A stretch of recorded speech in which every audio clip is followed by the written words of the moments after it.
किस्से कविताएं में आपका स्वागत है। आज सुनिए मुंशी प्रेमचंद की प्रसिद्ध कहानी बेटों वाली विधवा। पंडित अयोध्यानाथ का देहांत हुआ तो सबने कहा, ईश्वर आदमी की ऐसी ही मौत दे। 4 जवान बेटे थे, एक लड़की।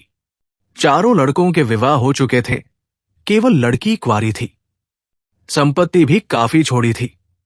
एक पक्का मकान, 2 बगीचे, कई हजार के गहने और 20,000 नकद।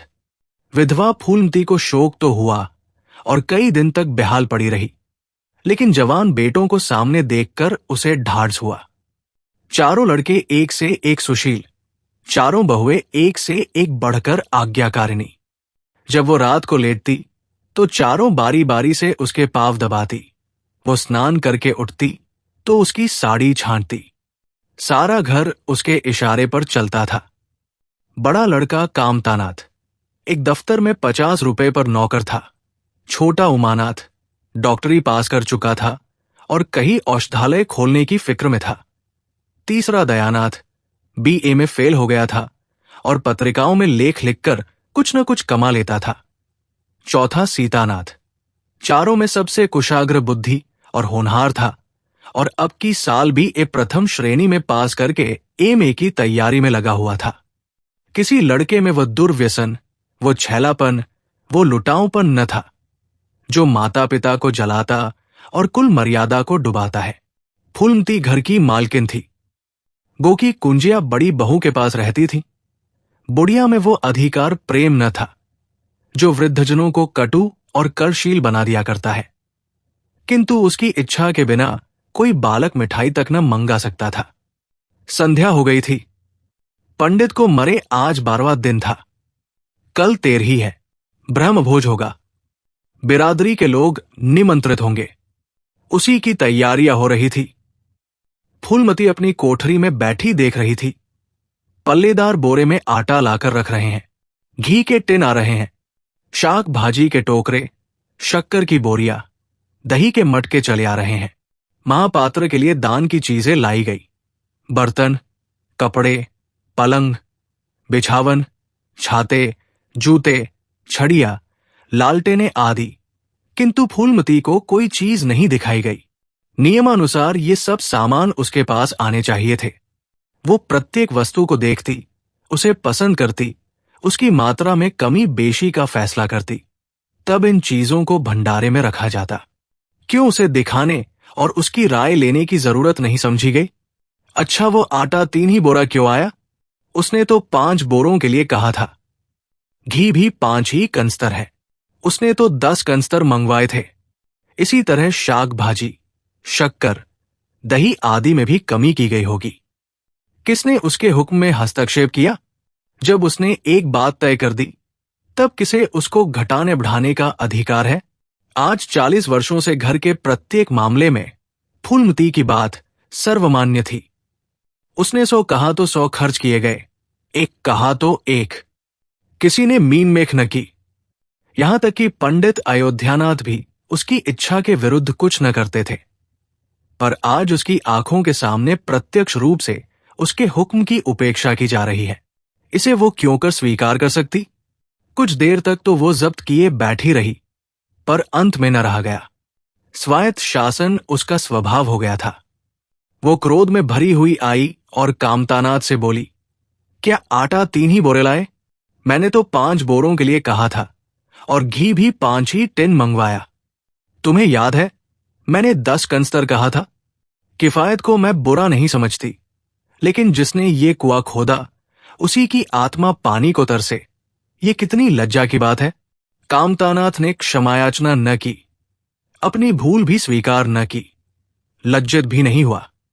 1 मिनट तो विद्रोही भाव से खड़ा रहा, फिर बोला, हम लोगों की सलाह 3 ही बोरों की हुई और 3 बोरे के लिए 5 टिन ही काफी था। इसी हिसाब से और चीजें भी कम कर दी गई है। फूलमती उग्र होकर बोली, किसकी राय से आटा कम किया गया? हम लोगों की राय से। तो मेरी राय कोई चीज नहीं है क्यों नहीं? लेकिन अपना हानि लाभ तो हम समझते हैं। फूलमती हकी बक्की होकर उसका मुंह ताकने लगी। इस वाक्य का आशय उसकी समझ में न आया। अपना हानि लाभ, अपने घर में हानि लाभ की जिम्मेदार वो आप है। दूसरों को, चाहे वे उसके पेट के जन्मे पुत्र ही क्यों न हो, उसके कामों में हस्तक्षेप करने का क्या अधिकार? ये लौंडा तो इस ढिठाई से जवाब दे रहा है मानो घर उसी का है, उसी ने मरमर कर गृहस्थी जोड़ी है, मैं तो गैर हूं।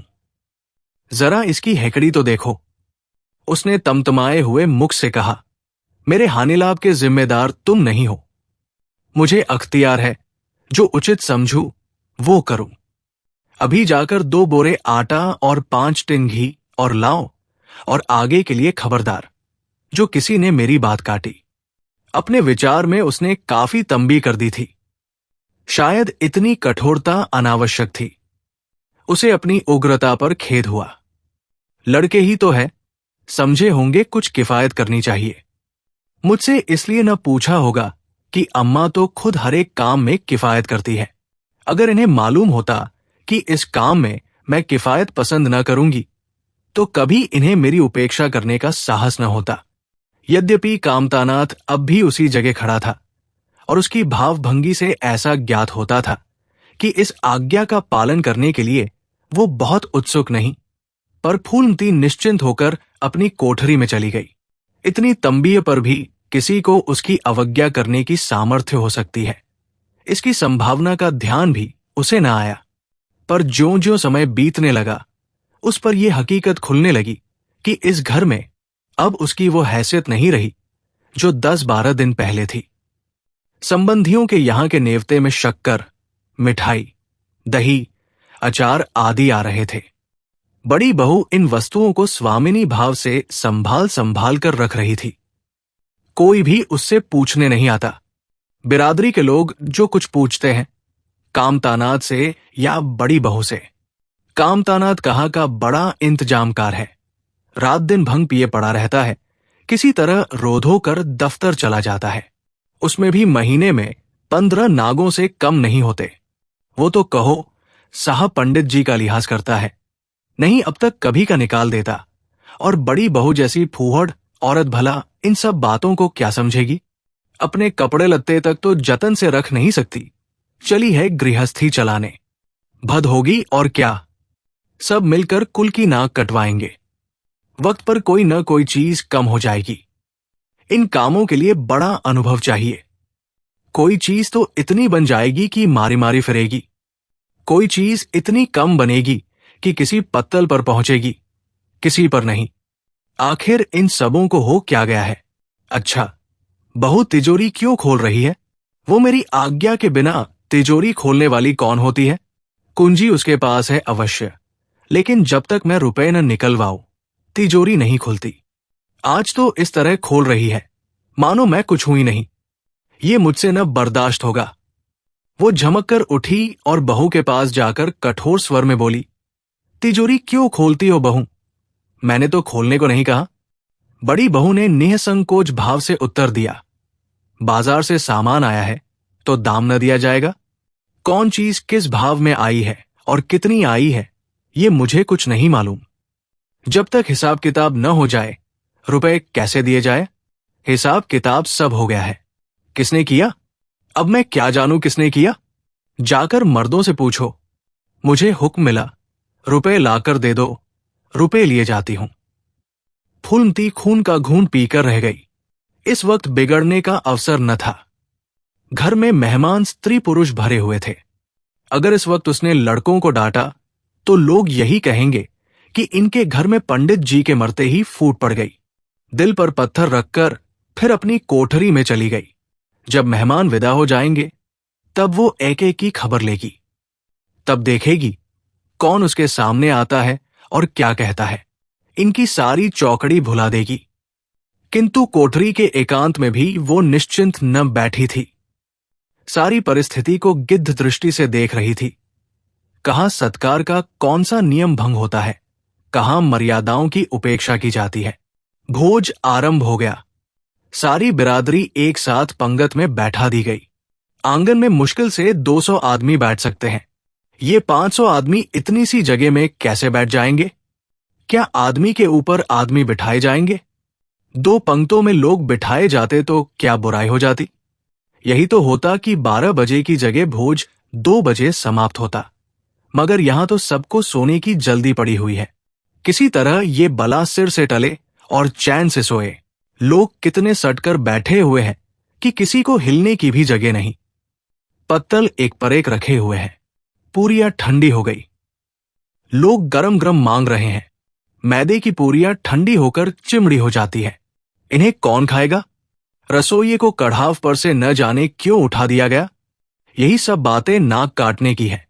सहसा शोर मचा। तरकारियों में नमक नहीं। बड़ी बहू जल्दी जल्दी नमक पीसने लगी। फूलमती क्रोध के मारे उठ चबा रही थी, पर इस अवसर पर मुंह न खोल सकती थी। नमक पिसा और पत्तलों पर डाला गया। इतने में फिर शोर मचा। पानी गर्म है, ठंडा पानी लाओ। ठंडे पानी का कोई प्रबंध न था। बर्फ भी न मंगाई गई। आदमी बाजार दौड़ाया गया, मगर बाजार में इतनी रात गए बर्फ कहाँ। आदमी खाली हाथ लौट आया। मेहमानों को वही नल का गर्म पानी पीना पड़ा। फूलमती का बस चलता तो लड़कों का मुंह नोच लेती। ऐसी छीछालेदर उसके घर में कभी न हुई थी। उस पर सब मालिक बनने के लिए मरते हैं। बर्फ जैसी जरूरी चीज मंगवाने की भी किसी को सुधि न थी। सुधि कहां से रहे जब किसी को गप लड़ाने से फुर्सत मिले। मेहमान अपने दिल में क्या कहेंगे कि चले हैं बिरादरी को भोज देने और घर में बर्फ तक नहीं। अच्छा, फिर ये हलचल क्यों मच गई? अरे, लोग पंगत से उठे जा रहे हैं। क्या मामला है? फूलमती उदासी न रह सकी। कोठरी से निकलकर बरामदे में आई और कामतानाथ से पूछा, क्या बात हो गई लल्ला? लोग उठे क्यों जा रहे हैं? कामता ने कोई जवाब न दिया। वहां से खिसक गया। फूलमती झुंझलाकर रह गई। सहसा कहारिन मिल गई। फूलमती ने उससे भी ये प्रश्न किया। मालूम हुआ किसी के शोरबे में मरी हुई चूहिया निकल आई। फूलमती चित्रलिखित सी वही खड़ी रह गई। भीतर ऐसा उबाल उठा कि दीवार से सिर टकरा ले। अभागे भोज का प्रबंध करने चले थे। इस फुहड़पन की कोई हद है। कितने आदमियों का धर्म सत्यानाश हो गया। फिर पंगत क्यों न उठ जाए? आंखों से देखकर अपना धर्म कौन गवाएगा?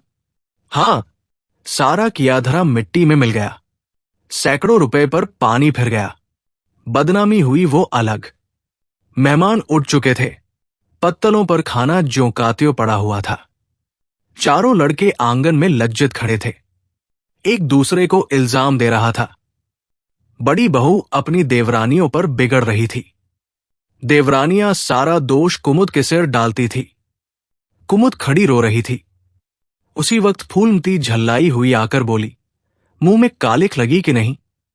या अभी कुछ कसर बाकी है? डूब मरो। सब के सब जाकर चिल्लू भर पानी में। शहर में कहीं मुंह दिखाने लायक भी नहीं रहे। किसी लड़के ने जवाब न दिया। फूलमती और भी प्रचंड होकर बोली, तुम लोगों को क्या? किसी को शर्मया तो है नहीं। आत्मा तो उनकी रो रही है जिन्होंने अपनी जिंदगी घर की मर्जाद बनाने में खराब कर दी। उनकी पवित्र आत्मा को तुमने यो कलंकित किया। शहर में थोड़ी थोड़ी हो रही है। अब कोई तुम्हारे द्वार पर पेशाब करने तो आएगा नहीं। कामतानाथ कुछ देर तक तो चुपचाप खड़ा सुनता रहा। आखिर झुंझलाकर बोला, अच्छा, अब चुप रहो अम्मा। भूल हुई, हम सब मानते हैं। बड़ी भयंकर भूल हुई, लेकिन अब क्या उसके लिए घर के प्राणियों को हलाल कर डालोगी? सभी से भूलें होती है। आदमी पछताकर रह जाता है। किसी की जान तो नहीं मारी जाती। बड़ी बहू ने अपनी सफाई दी। हम क्या जानते थे कि कुमुद से इतना सा काम भी न होगा।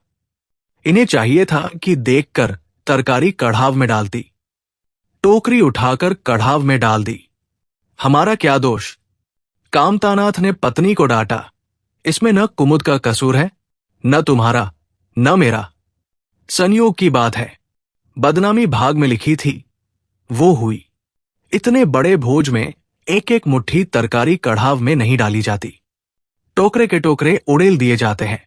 कभी कभी ऐसी दुर्घटना होती है, पर इसमें कैसी जगहसाई और कैसी नकटाई। तुम खामखा जले पर नमक छिड़कती हो। फूलमती ने दांत पीसकर कहा, शर्माते तो नहीं? उल्टे और बहयाई की बातें करते हो। कामतानाथ ने निःसंकोच होकर कहा, शर्माऊं क्यों? किसी की चोरी की है? चीनी में चींटे और आटे में घुन ये नहीं देखे जाते। पहले हमारी निगाह न पड़ी, बस यही बात बिगड़ गई। नहीं, चुपके से चूहिया निकालकर फेंक देते, किसी को खबर भी न होती। फूलमती ने चकित होकर कहा, क्या कहता है, मरी चूहिया खिलाकर सबका धर्म बिगाड़ देता। कामता हंसकर बोला, क्या पुराने जमाने की बातें करती हो अम्मा, इन बातों से धर्म नहीं जाता। ये धर्मात्मा लोग जो पत्तल पर से उठ गए हैं, इनमें से कौन है जो भेड़ बकरी का मांस न खाता हो। तालाब के कछुए और घोंघे तक तो किसी से बचते नहीं। जरासी चूहिया में क्या रखा था। फूलमती को ऐसा प्रतीत हुआ कि अब प्रलय आने में बहुत देर नहीं है। जब पढ़े लिखे आदमियों के मन में ऐसे अधार्मिक भाव आने लगे तो फिर धर्म की भगवान ही रक्षा करे। अपना सा मुंह लेकर चली गई। 2 महीने गुजर गए हैं। रात का समय है। चारों भाई दिन के काम से छुट्टी पाकर कमरे में बैठे गपशप कर रहे हैं। बड़ी बहू भी षड्यंत्र में शरीक है। कुमुद के विवाह का प्रश्न छिड़ा हुआ है। कामतानाथ ने मसंद पर टेक लगाते हुए कहा, दादा की बात दादा के साथ गई। पंडित विद्वान भी हैं और कुलीन भी होंगे, लेकिन जो आदमी अपनी विद्या और कुलीनता को रुपयों पर बेचे वो नीच है। ऐसे नीच आदमी के लड़के से हम कुमुद का विवाह सैंत में भी न करेंगे। 5,000 तो दूर की बात है। उसे बताओ धता और किसी दूसरे वर की तलाश करो। हमारे पास कुल 20,000 ही तो है। एक एक के हिस्से में 5,000 आते हैं। 5,000 दहेज में दे दें और 5,000 नेगनियो छावर बाजे गाजे में उड़ा दे तो फिर हमारी बधिया ही बैठ जाएगी। उमानाथ बोले, मुझे अपना औषधालय खोलने के लिए कम से कम 5,000 की जरूरत है। मैं अपने हिस्से में से एक पाई भी नहीं दे सकता। फिर खुलते ही आमदनी तो होगी नहीं, कम से कम साल भर घर से खाना पड़ेगा। दयानाथ एक समाचार पत्र देख रहे थे। आंखों से ऐनक उतारते हुए बोले, मेरा विचार भी एक पत्र निकालने का है। प्रेस और पत्र में कम से कम 10,000 का कैपिटल चाहिए। 5,000 मेरे रहेंगे तो कोई न कोई साझेदार भी मिल जाएगा। पत्रों में लेख लिखकर मेरा निर्वाह नहीं हो सकता। कामतानाथ ने सिर हिलाते हुए कहा, अजी राम भजो, सैंत में कोई लेख छापता नहीं, रुपए कौन देता है। दयानाथ ने प्रतिवाद किया, नहीं, ये बात तो नहीं है। मैं तो कहीं भी बिना पेशगी पुरस्कार लिए नहीं लिखता। कामता ने जैसे अपने शब्द वापस लिए, तुम्हारी बात मैं नहीं कहता भाई, तुम तो थोड़ा बहुत मार लेते हो, लेकिन सबको तो नहीं मिलता। बड़ी बहू ने श्रद्धा भाव ने कहा, कन्या भाग्यवान हो तो दरिद्र घर में भी सुखी रह सकती है, अभागी हो तो राजा के घर में भी रोएगी। ये सब नसीबों का खेल है। कामतानाथ ने स्त्री की ओर प्रशंसा भाव से देखा। फिर इसी साल हमें सीता का विवाह भी तो करना है। सीतानाथ सबसे छोटा था। सिर झुकाए भाइयों की स्वार्थ भरी बातें सुन सुनकर कुछ कहने के लिए उतावला हो रहा था। अपना नाम सुनते ही बोला, मेरे विवाह की आप लोग चिंता न करें। मैं जब तक किसी धंधे में न लग जाऊंगा विवाह का नाम भी न लूंगा। और सच पूछिए तो मैं विवाह करना ही नहीं चाहता। देश को इस समय बालकों की जरूरत नहीं, काम करने वालों की जरूरत है। मेरे हिस्से के रुपए आप कुमुद के विवाह में खर्च कर दें। सारी बातें तय हो जाने के बाद ये उचित नहीं है कि पंडित मुरारीलाल से संबंध तोड़ लिया जाए। उमा ने तीव्र स्वर में कहा, 10,000 कहां से आएंगे। सीता ने डरते हुए कहा, मैं तो अपने हिस्से के रुपए देने को कहता हूं। और शेष मुरारीलाल से कहा जाए कि दहेज में कुछ कमी कर दें। वे इतने स्वार्थांध नहीं हैं कि इस अवसर पर कुछ बल खाने को तैयार न हो जाएं। अगर वो 3,000 में संतुष्ट हो जाएं, तो 5,000 में विवाह हो सकता है। उमा ने कामतानाथ से कहा, सुनते हैं भाई साहब इसकी बातें। दयानाथ बोल उठे, तो इसमें आप लोगों का क्या नुकसान है। मुझे तो इस बात से खुशी हो रही है कि भला हम में कोई तो त्याग करने योग्य है। इन्हें तत्काल रुपए की जरूरत नहीं है। सरकार से वजीफा पाते ही है, पास होने पर कहीं न कहीं जगह मिल जाएगी। हम लोगों की हालत तो ऐसी नहीं है। कामतानाथ ने दूरदर्शिता का परिचय दिया।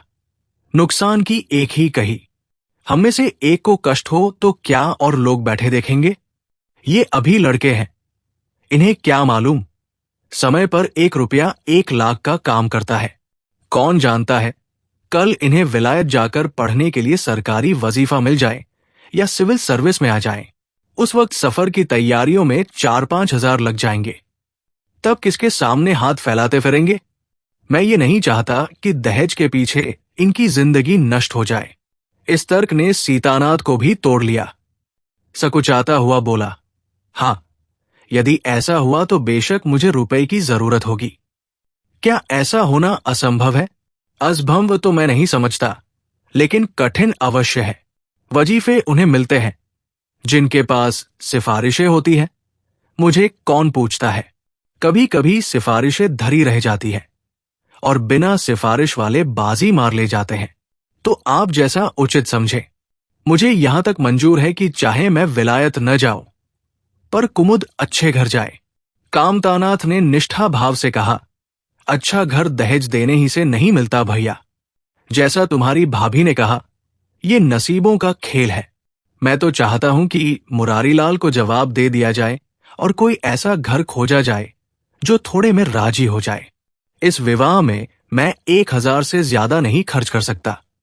पंडित दीनदयाल कैसे हैं? उमा ने प्रसन्न होकर कहा, बहुत अच्छे।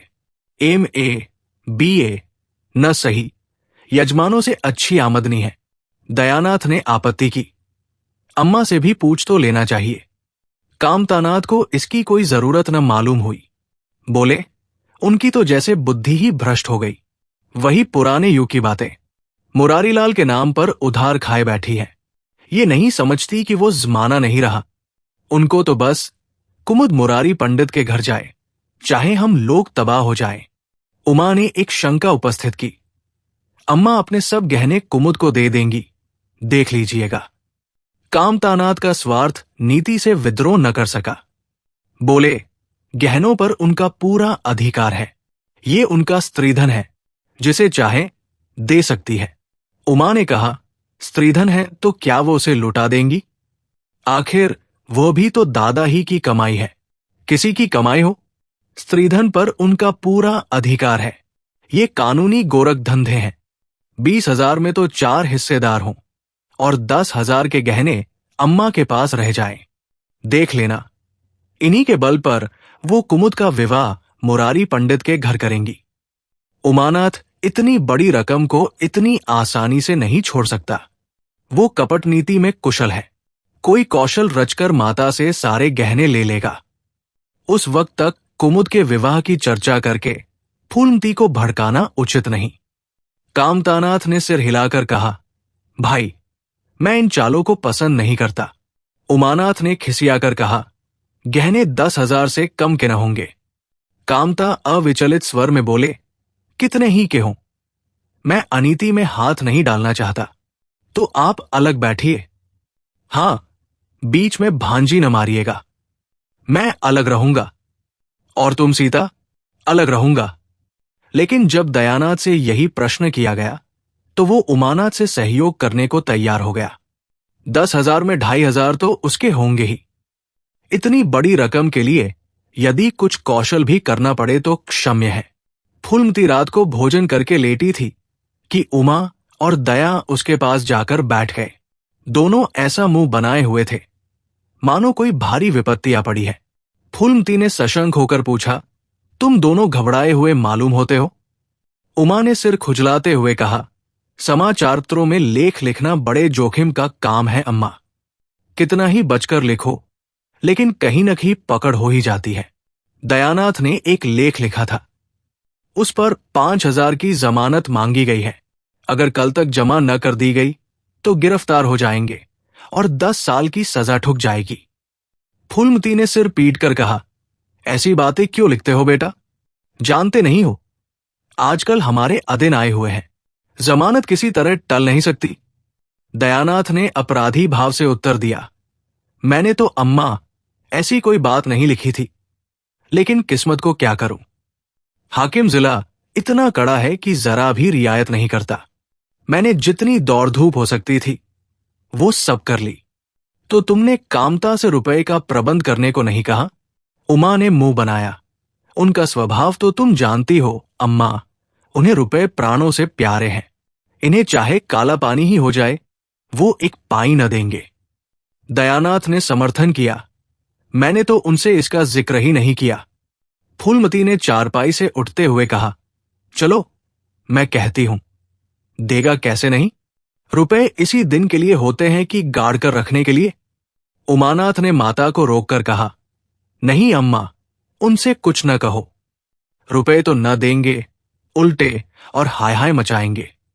उनको अपनी नौकरी की खैरियत मनानी है, इन्हें घर में रहने भी न देंगे। अफसरों में जाकर खबर दे दे तो आश्चर्य नहीं। फूलमती ने लाचार होकर कहा, तो फिर जमानत का क्या प्रबंध करोगे? मेरे पास तो कुछ नहीं है। हां, मेरे गहने हैं, इन्हें ले जाओ, कहीं गिरो रखकर जमानत दे दो, और आज से कान पकड़ो कि किसी पत्र में एक शब्द भी न लिखोगे। दयानाथ कानों पर हाथ रखकर बोला, ये तो नहीं हो सकता अम्मा, कि तुम्हारे जेवर लेकर मैं अपनी जान बचाऊं। 10-5 साल की कैद ही तो होगी, झेल लूंगा। यही बैठा बैठा क्या कर रहा हूं? फूलमती छाती पीटते हुए बोली, कैसी बातें मुंह से निकालते हो बेटा? मेरे जीते जी तुम्हें कौन गिरफ्तार कर सकता है? उसका मुंह झुलस दूंगी। गहने इसी दिन के लिए है या और किसी दिन के लिए? जब तुम ही न रहोगे तो गहने लेकर क्या आग में झोंकूंगी? उसने पिटारी लाकर उसके सामने रख दी। दया ने उमा की ओर जैसे फरियाद की आंखों से देखा और बोला, आपकी क्या राय है भाई साहब? इसी मारे में कहता था, अम्मा को बताने की जरूरत नहीं, जेल ही तो हो जाती या और कुछ। उमा ने जैसे सिफारिश करते हुए कहा, यह कैसे हो सकता था कि इतनी बड़ी वारदात हो जाती और अम्मा को खबर न होती? मुझसे यह नहीं हो सकता था कि सुनकर पेट में डाल लेता, मगर अब करना क्या चाहिए, ये मैं खुद निर्णय नहीं कर सकता। न तो यही अच्छा लगता है कि तुम जेल जाओ, और न यही अच्छा लगता है कि अम्मा के गहने गिरो रखे जाएं। फूलमती ने व्यथित कंठ से पूछा, क्या तुम समझते हो मुझे गहने तुमसे ज्यादा प्यारे हैं? मैं तो प्राण तक तुम्हारे ऊपर न्योछावर कर दूं। गहनों की बिसात ही क्या है? दया ने दृढ़ता से कहा, अम्मा, तुम्हारे गहने तो न लूंगा, चाहे मुझ पर कुछ ही क्यों ना पड़े। जब आज तक तुम्हारी कुछ सेवा न कर सका तो किस मुंह से तुम्हारे गहने उठा ले जाऊं? मुझ जैसे कपूत को तो तुम्हारी कोख से जन्म ही न लेना चाहिए था। सदा तुम्हें कष्ट ही देता रहा। फूलमती ने भी उतनी ही दृढ़ता से कहा, अगर यो न लोगे तो मैं खुद जाकर इन्हें गिरोह रख दूंगी और खुद हाकिम जिला के पास जाकर जमानत जमा कराऊंगी। अगर इच्छा हो तो ये परीक्षा भी ले लो। आंखें बंद हो जाने के बाद क्या होगा भगवान जाने, लेकिन जब तक जीती हूं तुम्हारी ओर कोई तिरछी आंखों से देख नहीं सकता। उमानाथ ने मानो माता पर एहसान रखकर कहा, अब तो तुम्हारे लिए कोई रास्ता नहीं रहा दयानाथ। क्या हरज है, ले लो, मगर याद रखो, ज्यों ही हाथ में रुपए आ जाए गहने छुड़ाने पड़ेंगे। सच कहते हैं, मातृत्व दीर्घ तपस्या है। माता के सिवाय इतना स्नेह और कौन कर सकता है? हम बड़े अभागे हैं कि माता के प्रति जितनी श्रद्धा रखनी चाहिए उसका शतांश भी नहीं रखते। दोनों ने जैसे बड़े धर्म संकट में पड़कर गहनों की पिटारी संभाली और चलते बने। माता वात्सल्य भरी आंखों से उनकी ओर देख रही थी और उसकी संपूर्ण आत्मा का आशीर्वाद जैसे उन्हें अपनी गोद में समेट लेने के लिए व्याकुल हो रहा था। आज कई महीने के बाद उसके भग्न मातृ हृदय को अपना सर्वस्व अर्पण करके जैसे आनंद की विभूति मिली।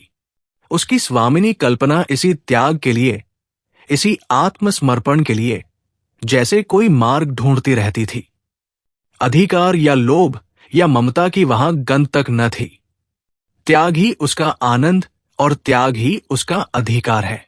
आज अपना खोया हुआ अधिकार पाकर अपनी सिरजी हुई प्रतिमा पर अपने प्राणों की भेंट करके वो निहाल हो गई। 3 महीने और गुजर गए। मां के गहनों पर हाथ साफ करके चारों भाई उसकी दिलजोई करने लगे थे। अपनी स्त्रियों को भी समझाते थे कि उसका दिल न दुखाएं। अगर थोड़े से शिष्टाचार से उसकी आत्मा को शांति मिलती है तो इसमें क्या हानि है। चारों करते अपने मन की, पर माता से सलाह ले लेते या ऐसा जाल फैलाते कि वो सरला उनकी बातों में आ जाती और हर एक काम में सहमत हो जाती। बाग को बेचना उसे बहुत बुरा लगता था, लेकिन चारों ने ऐसी माया रची कि वो उसे बेचने पर राजी हो गई। किंतु कुमुद के विवाह के विषय में मतैक्य न हो सका। मां पंडित मुरारीलाल पर जमी हुई थी, लड़के दीनदयाल पर अड़े हुए थे। एक दिन आपस में कल हो गई। फूलमती ने कहा, मां बाप की कमाई में बेटी का हिस्सा भी है। तुम्हें 16,000 का एक बाग मिला, 25,000 का एक मकान, 20,000 नकद में, क्या 5,000 भी कुमुद का हिस्सा नहीं है? कामता ने नम्रता से कहा, अम्मा, कुमुद आपकी लड़की है तो हमारी बहन है। आप 2-4 साल में प्रस्थान कर जाएंगी, पर हमारा और उसका बहुत दिनों तक संबंध रहेगा। तब हम यथाशक्ति कोई ऐसी बात न करेंगे जिससे उसका अमंगल हो। लेकिन हिस्से की बात कहती हो तो कुमुद का हिस्सा कुछ नहीं। दादा जीवित थे तब और बात थी। वो उसके विवाह में जितना चाहते खर्च करते, कोई उनका हाथ न पकड़ सकता था। लेकिन अब तो हमें एक एक पैसे की किफायत करनी पड़ेगी। जो काम 1,000 में हो जाए उसके लिए 5,000 खर्च करना कहाँ की बुद्धिमानी है? उमानाथ से सुधारा, 5,000 क्यों, 10,000 कहिए। कामता ने भवे सिकोड़कर कहा, नहीं, मैं 5,000 ही कहूंगा। एक विवाह में 5,000 खर्च करने की हमारी हैसियत नहीं है। फूलमती ने जिद पकड़कर कहा, विवाह तो मुरारीलाल के पुत्र से ही होगा। 5,000 खर्च हो, चाहे 10,000। मेरे पति की कमाई है, मैंने मरमर कर जोड़ा है, अपनी इच्छा से खर्च करूंगी। तुम्ही ने मेरी कोख से नहीं जन्म लिया है, कुमुद भी उसी कोख से आई है। मेरी आंखों में तुम सब बराबर हो। मैं किसी से कुछ मांगती नहीं। तुम बैठे तमाशा देखो, मैं सब कुछ कर लूंगी। 20,000 में 5,000 कुमुद का है। कामतानाथ को अब कड़वे सत्य की शरण लेने के सिवा और मार्ग न रहा। बोला, अम्मा, तुम बरबस बात बढ़ाती हो। जिन रुपयों को तुम अपना समझती हो वो तुम्हारे नहीं हैं। तुम हमारी अनुमति के बिना उनमें से कुछ नहीं खर्च कर सकती। फूलमती को जैसे सर्प ने डस लिया। क्या कहा? फिर तो कहना, मैं अपने ही संचय रुपए अपनी इच्छा से नहीं खर्च कर सकती। वो रुपए तुम्हारे नहीं रहे, हमारे हो गए। तुम्हारे होंगे, लेकिन मेरे मरने के पीछे नहीं। दादा के मरते ही हमारे हो गए। उमानाथ ने बहयाई से कहा, अम्मा, कानून कायदा तो जानती नहीं, नाहक उछलती है। फूलमती क्रोधविह्वल रोकर बोली, भाड़ में जाए तुम्हारा कानून। मैं ऐसे कानून को नहीं जानती। तुम्हारे दादा ऐसे कोई धन सेठ नहीं थे। मैंने ही पेट और तन काटकर ये गृहस्थी जोड़ी है, नहीं आज बैठने की छां न मिलती। मेरे जीते जी तुम मेरे रुपए नहीं छू सकते। मैंने 3 भाइयों के विवाह में 10-10 हजार खर्च किए हैं, वही मैं कुमुद के विवाह में भी खर्च करूंगी। कामतानाथ भी गर्म पड़ा। आपको कुछ भी खर्च करने का अधिकार नहीं है। उमानाथ ने बड़े भाई को डांटा, आप खामख्वा अम्मा के मुंह लगते हैं भाई साहब। मुरारीलाल को पत्र लिख दीजिए कि तुम्हारे यहां कुमुद का विवाह न होगा। बस छुट्टी हुई। कायदा कानून तो जानती नहीं, व्यर्थ की बहस करती है। फूलमती ने संयमित स्वर में कहा, अच्छा, क्या कानून है, जरा मैं भी सुनूं।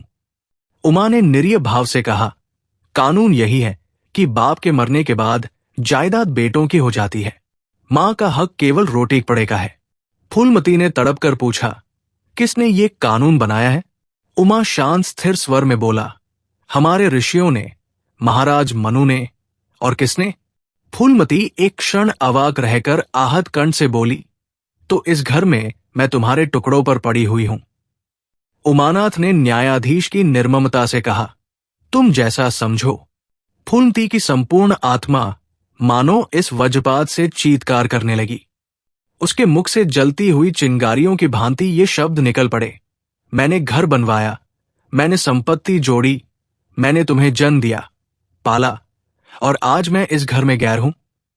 मनु का यही कानून है और तुम उसी कानून पर चलना चाहते हो। अच्छी बात है, अपना घर द्वार लो। मुझे तुम्हारी आश्रिता बनकर रहता स्वीकार नहीं। इससे कहीं अच्छा है कि मर जाओ। वाह रे अंधेर, मैंने पेड़ लगाया और मैं ही उसकी छां में खड़ी नहीं हो सकती। अगर यही कानून है तो इसमें आग लग जाए। चारों युवकों पर माता के इस क्रोध और आतंक का कोई असर न हुआ। कानून का फौलादी कवच उनकी रक्षा कर रहा था। इन कांटों का उन पर क्या असर हो सकता था? जरा देर में फूलमती उठकर चली गई। आज जीवन में पहली बार उसका वात्सल्य मग्न मातृत्व अभिशाप बनकर उसे धिक्कारने लगा। जिस मातृत्व को उसने जीवन की विभूति समझा था, जिसके चरणों पर वो सदैव अपनी समस्त अभिलाषाओं और कामनाओं को अर्पित करके अपने को धन्य मानती थी, वही मातृत्व आज उसे अग्निकुंड सा जान पड़ा, जिसमें उसका जीवन जलकर भस्म हो गया। संध्या हो गई थी। द्वार पर नीम का वृक्ष सिर झुकाए निस्तब्ध खड़ा था, मानो संसार की गति पर क्षुब्ध हो रहा हो। अस्ताचल की ओर प्रकाश और जीवन का देवता फूलवती के मातृत्व ही की भांति अपनी चिता में जल रहा था। फूलमती अपने कमरे में जाकर लेटी तो उसे मालूम हुआ उसकी कमर टूट गई है। पति के मरते ही अपने पेट के लड़के उसके शत्रु हो जाएंगे, उसको स्वप्न में भी अनुमान न था। जिन लड़कों को उसने अपना हृदय रक्त पिला पिलाकर पाला, वही आज उसके हृदय पर यो आघात कर रहे हैं। अब वो घर उसे कांटों की सेज हो रहा था। जहां उसकी कुछ कद्र नहीं, कुछ गिनती नहीं, वहां अनाथों की भांति पड़ी रोटियां खाए, ये उसकी अभिमानी प्रकृति के लिए असह्य था। पर उपाय ही क्या था? वो लड़कों से अलग होकर रहे भी तो नाक किसकी कटेगी? संसार उसे थूके तो क्या और लड़कों को थूके तो क्या, बदनामी तो उसी की है। दुनिया यही तो कहेगी कि 4 जवान बेटों के होते बुढ़िया अलग पड़ी हुई मजूरी करके पेट पाल रही है। जिन्हें उसने हमेशा नीच समझा, वही उस पर हंसेंगे। नहीं, वो अपमान इस अनादर से कहीं ज्यादा हृदय विदारक था। अब अपना और घर का पर्दा ढका रखने में ही कुशल है। हां, अब उसे अपने को नई परिस्थितियों के अनुकूल बनाना पड़ेगा। समय बदल गया है। अब तक स्वामिनी बनकर रही, अब लौंडी बनकर रहना पड़ेगा। ईश्वर की यही इच्छा है। अपने बेटों की बातें और लाते गैरों की बातों और लातों की अपेक्षा फिर भी गनीमत है। वो बड़ी देर तक मुंह ढापे अपनी दशा पर रोती रही। सारी रात इसी आत्मवेदना में कट गई। शरद का प्रभाव डरता डरता उषा की गोद से निकला, जैसे कोई कैदी छिपकर जेल से भाग आया हो। फूलमती अपने नियम के विरुद्ध आज तड़के ही उठी। रात भर में उसका मानसिक परिवर्तन हो चुका था।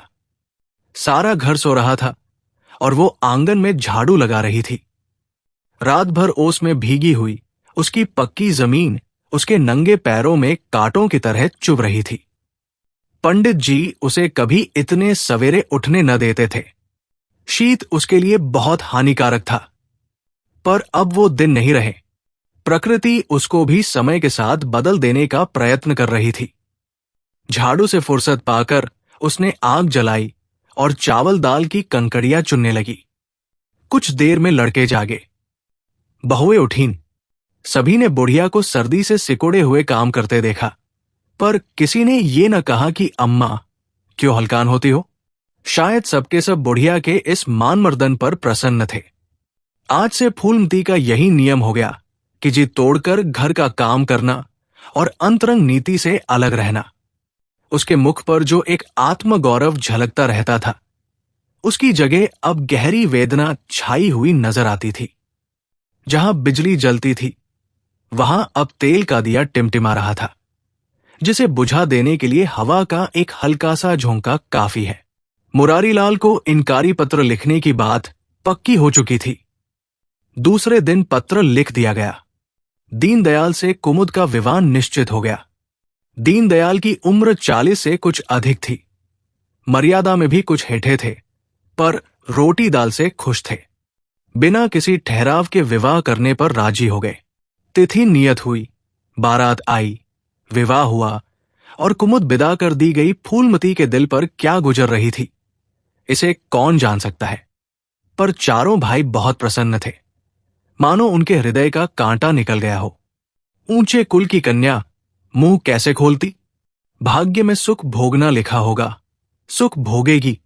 दुख भोगना लिखा होगा, दुख झेलेगी। हरी इच्छा बेक्सों का अंतिम अवलंब है। घर वालों ने जिससे विवाह कर दिया उसमें 1000 ऐब हो तो भी वो उसका उपास्य, उसका स्वामी है। प्रतिरोध उसकी कल्पना से परे था। फूलमती ने किसी काम में दखल न दिया। कुमुद को क्या दिया गया, मेहमानों का कैसा सत्कार किया गया, किसके यहां से नेवते में क्या आया, किसी बात से भी उसे सरोकार न था। उससे कोई सलाह भी ली गई तो यही कहा, बेटा तुम लोग जो करते हो अच्छा ही करते हो, मुझसे क्या पूछते हो। जब कुमुद के लिए द्वार पर डोली आ गई और कुमुद मां के गले लिपटकर रोने लगी तो वो बेटी को अपनी कोठरी में ले गई और जो कुछ 150 रुपए और 2-4 मामूली गहने उसके पास बच रहे थे बेटी की अंचल में डालकर बोली, बेटी मेरी तो मन की मन में रह गई, नहीं तो क्या आज तुम्हारा विवाह इस तरह होता और तुम इस तरह विदा की जाती। आज तक फूलमती ने अपने गहनों की बात किसी से न कही थी।